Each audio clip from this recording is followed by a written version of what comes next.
Thota Laxmikantha Rao గారిని మాట్లాడాలనుకుంటున్నాను. Honorable Speaker, sir, I extend my heartfelt gratitude for granting me this opportunity to address this august assembly on this momentous occasion. Today, we stand at the threshold of history, poised to make a landmark decision, the subcategorization of scheduled castes. In Telangana, this bill is not merely a policy change, it is a decisive step towards achieving real social justice by addressing inequalities that have persisted for generations. The Scheduled Caste Subcategorization Bill represents a significant legislative initiative aimed at ensuring an equitable distribution of benefits under affirmative action policies within the SC community. Acknowledging the internal stratification within this diverse group, the bill seeks to create subcategories to better implement reservation policies across education, employment, political representation, and other critical areas. India's Dalit population comprises over 200 million individuals and approximately 16.6% of the nation's population has long grappled with unequal access to opportunities. While some groups have progressed, others remain trapped in cycle of deprivation. Under the dynamic leadership of our CM Shri Revanth Reddy Garu, Telangana now leads the nation in pioneering the model of affirmative action that promotes fairness and inclusivity within reservations, thereby making justice more meaningful. By taking this bold step, we affirm our commitment to the constitutional ideals of equality and social justice. This initiative resonates deeply with Dr. B.R. Ambedkar's vision of an inclusive democracy where every individual, regardless of caste or birth, has an equal opportunity to thrive. Today, this assembly has the honor of shaping history and setting a transformative precedent for our nation. To grasp the significance of this moment, it is essential to understand the historical context that made these measures necessary. For centuries, India's caste system rigidly divided society into a hierarchical structure. At the very bottom of this hierarchy, the hierarchy were us, untouchables, who were entirely excluded from four varnas and relegated to the status of outcasts. We were often referred as the Panchamas, the fifth varna, effectively placing us outside the caste system altogether. For generations, our communities suffered relentless oppression and systemic discrimination. We were barred from entering temples, denied access to education, forced into dehumanizing occupations, and considered polluted merely by our touch. This inhuman practice of untouchability was deeply entrenched in the social fabric, with the scheduled castes bearing the brunt of the cruelty. This practice eroded the dignity of millions. The sheer magnitude of this injustice galvanized Indian social reforms and freedom fighters to demand special protection for the depressed class, as they were termed during the colonial times. This long history of systemic exclusion ultimately led to the adoption of reservation policies measured at redressing historical injustices and enabling Dalits to participate as equals in society. Our resolve today is driven not only by the weight of history but also by the enduring principles of social justice. Political philosopher John Rawls taught us that justice is fairness. A society must structure inequalities in ways that benefit its least advanced members. The subcategorization of scheduled caste reflects Rawls' difference principle, ensuring that the most disadvantaged among the Dalits receive greater support. This approach makes equality of opportunity more substantive and meaningful for those who need it the most. Similarly, a theorist, Nancy Fraser, reminds us that the true justice demands both the redistribution of resources and the recognition of marginalized identities. Injustice, she argues, are two-dimensional, encompassing economic deprivation and cultural disrespect. Respected Speaker, sir, the subcategorization policy is a crucial step towards realizing Dr. Ambedkar's ideal of social democracy. By uplifting Dalits subgroups that have yet to fully experience the benefits of freedom, we move closer to the vision of society where every individual holds equal value. The initiative reaffirms the principle that equity, not merely formal equality, is the essence of justice. The concept of reservations, affirmative action for historically oppressed communities did not emerge overnight. It has long, rich history shaped by visionary reformers and the hard-fought political struggles of the past 150 years. In the late 19th century, social reformers like Jyotiba Phule in Maharashtra spearheaded efforts to challenge the caste hierarchy. Phule emphasized education and empowerment for the lower caste, laying the groundwork for transformative social change. By the early 20th century, these ideas began to take shape in policy, championed by progressive leaders and princely rulers. Among them, Chhatrapati Sahu Maharaj of Kolhapur stood out as a pioneer. In 1902, he introduced landmark reservation policy by allocating 50% of government jobs in his state to non-Brahmins, including untouchables. Honorable Speaker, sir, this marked a turning point.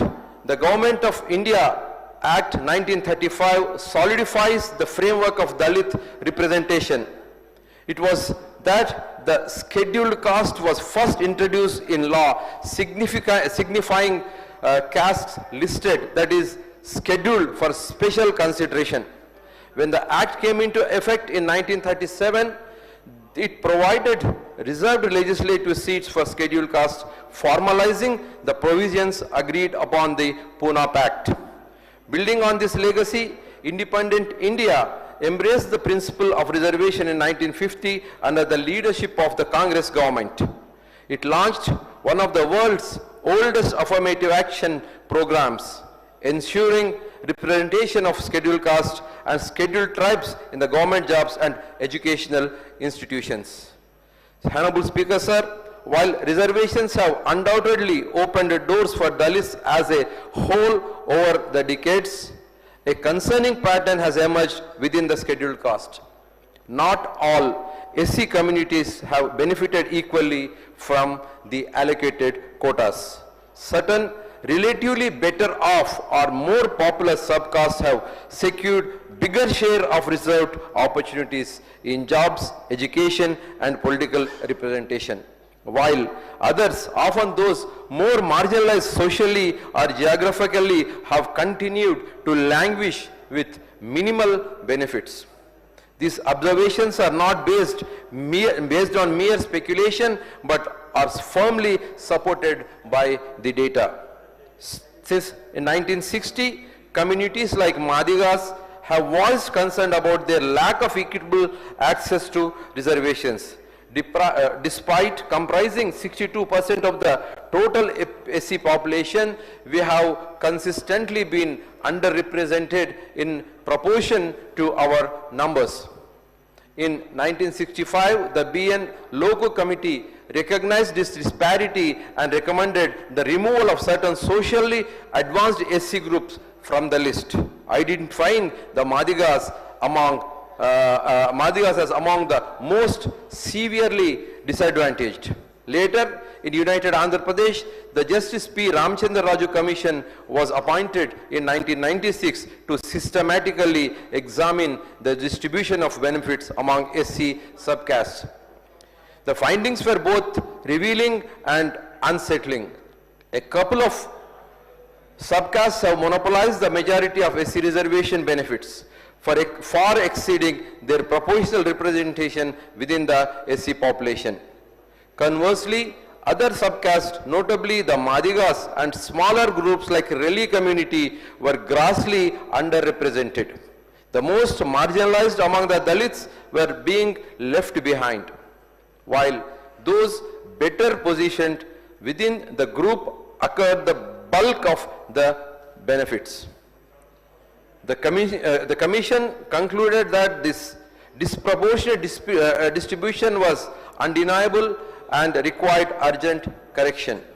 The principle of rationing justice within the justice of reservations extends the idea of social justice to the logical conclusion.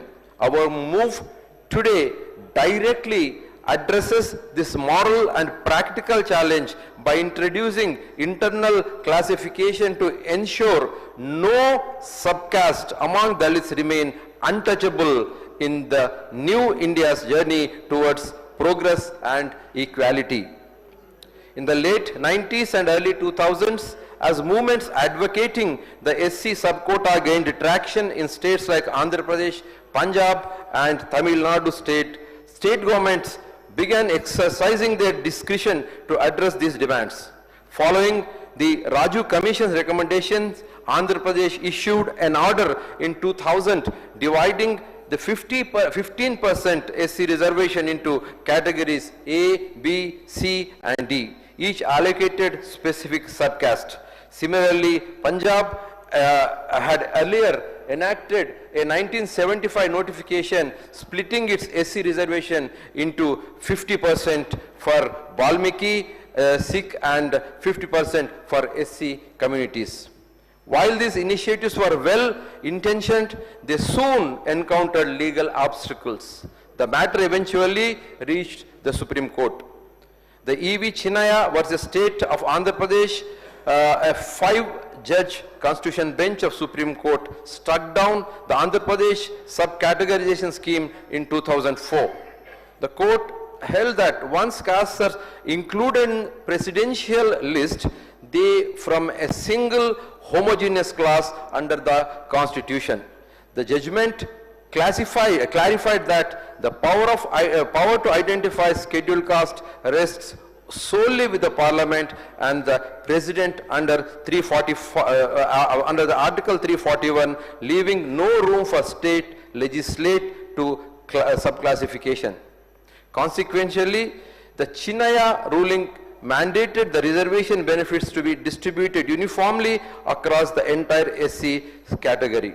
Following this verdict, Punjab's long-standing subquota for Valmiki Sikhs was invalidated by its High Court in 2006. And similar plans in other states were put on hold. This decision posed a significant legal hurdle for subcategorization proponents, effectively halting progress for over a decade. However, the subsequent years, legal and academic discourse evolved. emphasizing that substantive equality often necessitates differentiation within broad categories. This understanding accumulated in landmark judgment on August 1st, 2024, when a 7-judge constitutional bench of Supreme Court overruled E.V. Chinnaya and upheld the validity of subclassification of SCs and STs for reservation purpose. In a 6:1 majority verdict led by Justice D.Y. Chandrachud, the court affirmed that states have the authority to categorize scheduled caste into subgroups to ensure equitable distribution of reservation benefits. This extraordinary decision, where a larger bench overturned a prior constitutional bench ruling, reaffirms the principle that equality requires treating differently situated groups differently to achieve fairness. The court's new jurisprudence laid down critical guidance and rationale. It acknowledged that there are most disadvantaged sections even within the scheduled caste who have historically been excluded from benefiting fully due to internal caste hierarchies. Subclassification, the court emphasized, is not violation of equality but rather mechanism to realize the true essence of equality by ensuring equitable access for all subgroups. The verdict further stipulated subcaste quota must be grounded in sound empirical data reflecting the relative backwardness and underrepresentation of specific subcastes. Additionally, it imposes an essential safeguard. Any policy of subclassification would remain subject to judicial review to prevent its misuse for political purpose. Today, this assembly stands at the forefront of this transformative movement.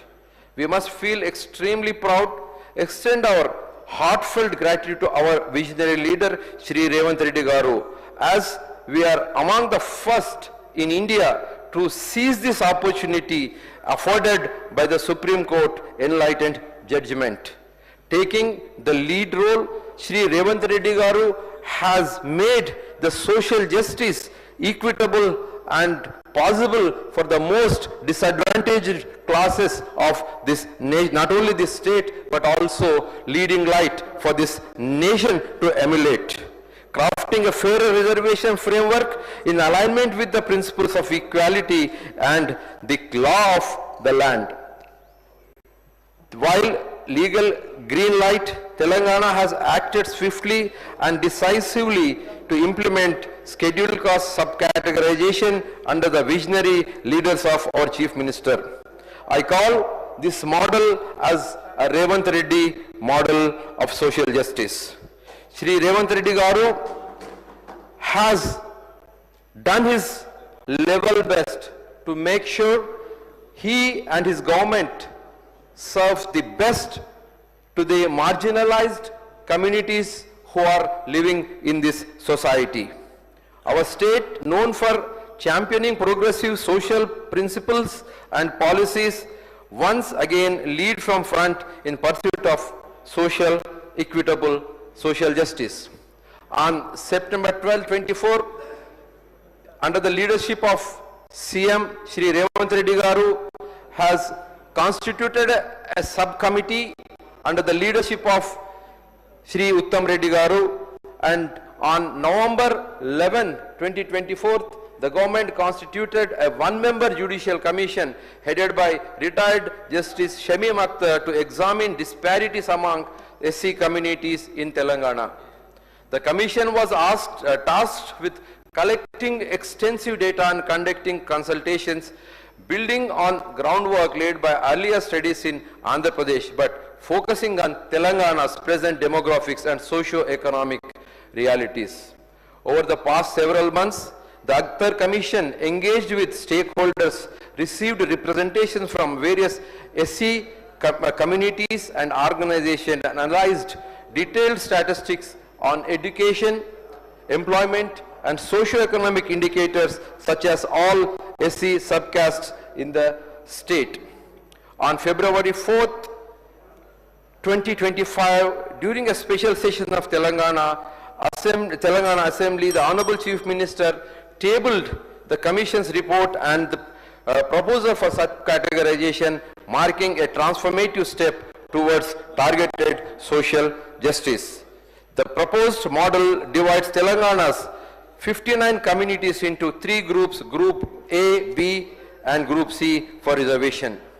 Each group is allocated a proportion of 15% quota based on their population share and degree of underrepresentation as recommended by the Commission without delivering into excessive statistics, and broad allocations are as follow. Group 1 gets 1% and Group 2 gets 9% and the Group C gets 5% in the within the 15% quota.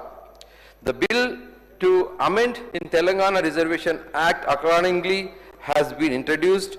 It incorporates the 3-group formula and establish a mechanism for periodic review of the subcategorization to follow for adjustments if any group progresses significantly. Sir, closing. Please conclude.